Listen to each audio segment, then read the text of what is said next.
Petit bonus à la fin de la vidéo, je vous conseille de rester jusqu'à la fin.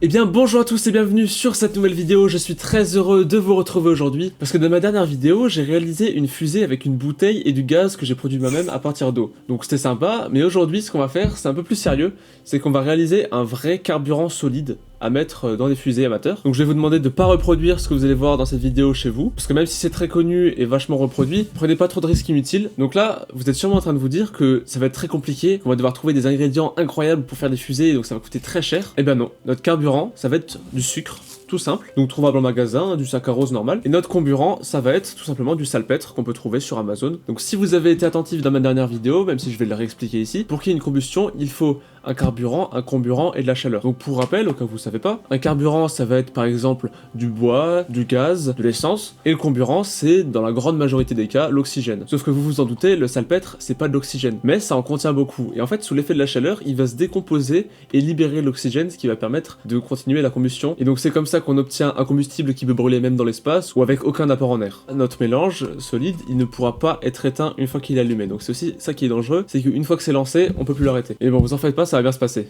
Donc pour mélanger uniformément nos deux composants, j'ai vu une technique qui est de verser du sucre et le salpêtre dans l'eau et attendre que l'eau s'évapore. Donc on va plutôt faire chauffer l'eau, comme ça elle s'évaporera beaucoup plus vite et on obtiendra une sorte de pâte à la fin qu'on pourra verser dans un moule de fusée, attendre qu'il refroidisse et puis on pourra y mettre feu. Mais tout ça, ça suffit pas, parce que si notre corps de fusée est rempli de ce mélange, bah la combustion pourra juste se former à un seul endroit qui sera du coup à l'endroit de la sortie. Du coup ce qu'il faut faire, c'est mouler un tube, un espace libre où la combustion pourra avoir lieu tout le long de notre fusée. Donc avec ça on pourra brûler notre combustible plus uniformément et avoir une poussée plus grande. Donc ce que je vous propose c'est que d'abord réaliser un petit test juste avec nos ergols moulus et mélangés correctement. Après juste y mettre feu pour voir si ça brûle en effet, ce que j'ai pas encore fait bien sûr, j'attendais d'être en vidéo. Et après ça on pourra aller sur des tests à plus grande échelle. Donc pour des raisons de sécurité évidentes, j'ai bien sûr mis des lunettes de sécurité et une blouse. Donc comme corps de fusée, je vous propose d'utiliser pour l'instant juste un stick de colle UU vide. Donc tout simplement le truc que tout le monde a. On va pas encore chercher à faire le canal au milieu pour qu'on ait une bonne combustion, juste de tester la combustion, voir si elle est là, quelle est sa puissance pour l'instant. Et après on pourra aviser avec ce qu'on a vu. Donc un ratio de poids entre le sucre et le salpêtre, c'est souvent 35% de sucre et 75% de salpêtre. Donc pour l'instant je vous propose de faire 20 grammes de carburant, donc 7 grammes de sucre et 13 grammes de salpêtre. Donc ce que j'ai fait c'est que j'ai donc rempli mon tube de colle avec notre poudre mélangée, et donc là il faut juste tester la poudre pour voir si elle marche bien.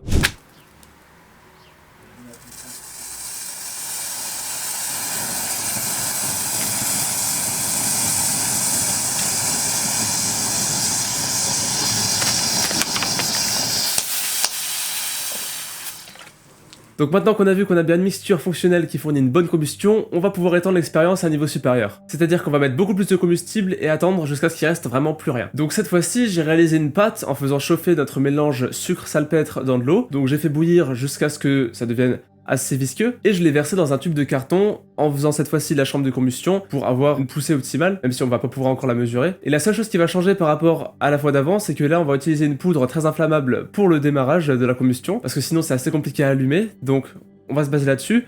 Vous en faites pas, ça va juste brûler un petit peu, histoire que notre combustible prenne, et après il va prendre le relais. Mais là vous allez me dire, oui mais c'est un tube en carton, c'est pas une vraie fusée. Attendez un peu qu'on avance dans la vidéo. Donc j'ai juste pas tourné les plans de la préparation, j'ai uniquement l'action. Donc ça va faire plaisir aux accros TikTok qui ont aucune patience et qui là sont vexés parce que je parle au lieu de lancer l'extrait. Ta gueule.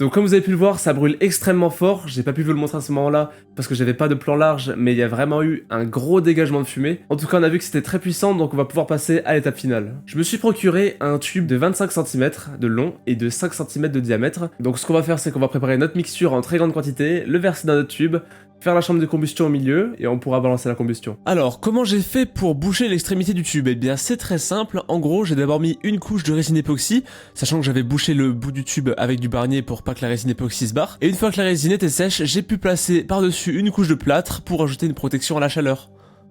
Donc maintenant, ce qu'il nous reste à faire, c'est le combustible. Donc pour ça, j'ai placé notre sucre et notre salpêtre dans une casserole avec un petit peu d'eau, et on va faire réduire tout ça jusqu'à obtenir cette fameuse pâte. Bon, l'eau que j'ai ajoutée était pas super propre, mais c'est pas très important.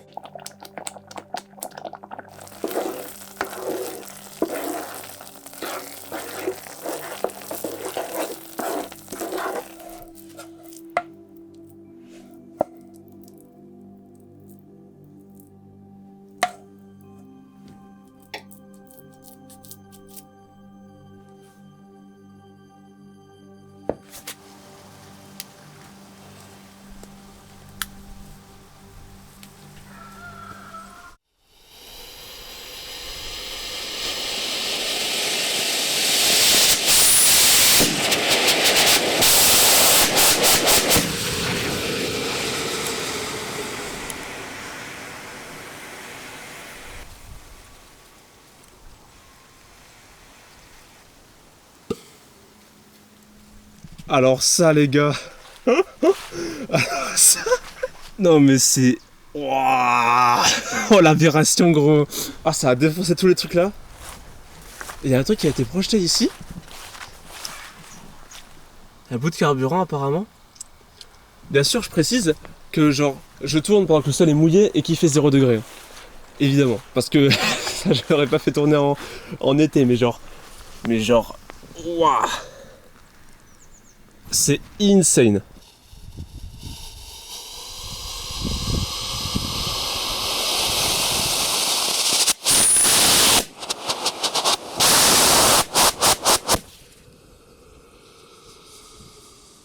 Donc comme vous avez pu le voir, tout s'est déroulé comme prévu, on a bien fait notre pâte bien épaisse qu'on a ensuite mis dans notre tube. Donc j'ai fait bien sûr l'espace au milieu du combustible pour que tout brûle uniformément. Et ensuite j'ai fait une terminaison avec du plâtre pour tenir le tout en place. Ce que j'aurais voulu faire à la base, c'est souder un manchon réduit en acier inoxydable au bout du tube pour avoir une tuyère qui ne part pas pendant l'allumage, comme ça a été le cas ici. Sauf que j'avais pas fait gaffe, mais mon tube c'était de l'aluminium, et souder de l'acier inoxydable sur de l'aluminium, ça va pas trop ensemble. Vous m'avez entendu parler de tuyère, mais qu'est-ce que c'est? Pour comprendre, il faut aussi comprendre la troisième loi de Newton, mais c'est super simple en fait. Quand tu pousses un pote dans sa piscine parce que vas-y c'est drôle, tu lui appliques une force, mais étant donné que vous faites à peu près le même poids, certes lui tombe dans l'eau, mais toi aussi tu te fais repousser. La même force s'est appliquée à toi, simplement dans le sens opposé. Et bien une fusée c'est pareil, elle envoie des gaz dans un sens avec une certaine force, et en conséquence elle est propulsée dans l'autre sens avec la même force.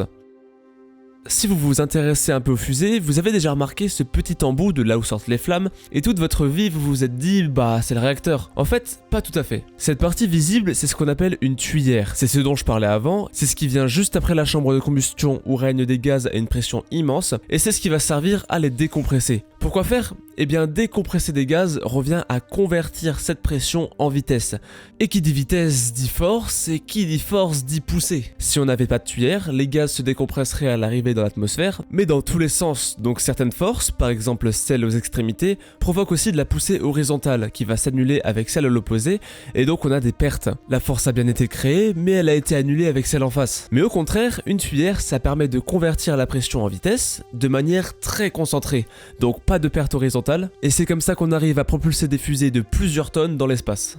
Donc pour ce test, j'ai juste mis du coup un embout en plâtre pour décompresser les gaz, même si, comme vous avez pu le voir, eh bien il n'a pas tenu. Pour remédier à cela et pour faire l'expérience finale, j'ai commandé du coup un nouveau tube, cette fois-ci en acier, sur lequel on va pouvoir souder notre tuyère. Et donc on va avoir une tuyère qui va tenir pendant toute la combustion, ce qui est vraiment cool. Parce que pour rappel, une tuyère ça sert à décompresser des gaz pour donner plus de poussée, donc c'est parfait. Mais revenons à notre extrait, la première remarque que j'ai à faire, c'est que le bruit était extrêmement fort, big up à mes voisins. Et la deuxième, c'est qu'il y a vraiment eu un gros dégagement de fumée. Bon, en même temps, c'est pas étonnant parce que je me suis rendu compte par la suite que le mélange sucre-salpêtre est régulièrement utilisé par des amateurs pour faire des fumigènes. Donc j'aurais bien voulu vous le montrer, le seul défaut c'est que la GoPro qui était censée faire ça, eh ben, elle a eu une erreur carte SD, donc l'enregistrement s'est arrêté et j'ai pas eu la fumée. Mais vous savez quoi, ça m'a donné une idée. Plutôt que d'utiliser une GoPro, je vais aussi mettre un drone, parce que pourquoi pas, dans le ciel pour filmer vraiment l'étendue du nuage et son volume, ce qui aurait peut-être été plus difficile à s'imaginer avec une GoPro. Et aussi, je sais pas si vous vous rendez compte de la puissance dégagée par la fusée, parce que regardez, eh bien, on peut très bien voir que l'aluminium se fait déformer tellement il y a de pression à l'intérieur du tube. Mais donc du coup, le seul défaut de notre essai, c'est que la tuyère s'est barrée, comme dit avant, le bout de plâtre qui était censé décompresser les gaz s'est décroché, et comme j'ai dit avant, pour le test final, on va réaliser une fusée avec une tuyère qui tient et ça va être vraiment parfait. Donc j'ai bien fait souder nos deux éléments, j'ai rempli la fusée de combustible et j'ai refermé avec du plâtre et de la résine époxy. Mais comme vous pouvez le voir à l'écran, eh bien notre fusée, je trouve qu'elle est assez triste, hein. C'est juste gris, y a pas vraiment d'artifice. Donc ce qu'on va faire, c'est qu'on va un peu la customiser notre fusée. Pour commencer, on va faire un revêtement rose fluo pour le côté kawaii de la fusée. Et ensuite, on va ajouter les stickers nécessaires pour rendre la fusée complètement stylée.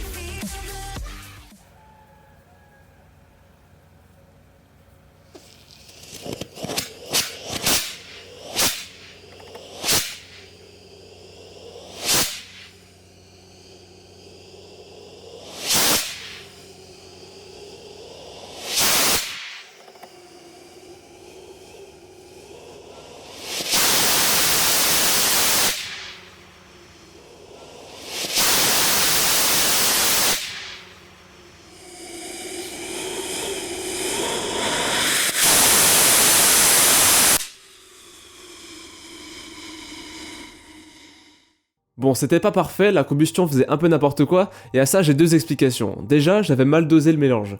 En gros, pour faire simple, j'avais mis trop de salpêtre, donc j'ai voulu rééquilibrer avec du sucre, parce que je me suis rendu compte plus tard, sauf qu'en voulant ajouter un petit peu de sucre, eh bien tout le paquet est tombé, sauf que je n'ai pas gâché tout le carburant que je venais de faire. Du coup, je l'ai quand même utilisé. Mais comme il y a moins de salpêtre, il y a moins d'oxygène, donc la combustion devait entre guillemets reprendre son souffle. Et une autre raison, c'est qu'il y avait tout simplement moins de combustible, parce que j'ai fait une épaisseur plus profonde à la base de la fusée, comme il y allait avoir plus de pression forcément. J'ai voulu sécuriser le truc, sauf que du coup, comme je l'ai dit, moins de carburant. Mais du coup, pour clore cette vidéo en beauté, restez bien jusqu'à la fin, parce qu'on va faire cramer tout le combustible mal réalisé que j'ai fait, donc ça risque d'être assez spectaculaire.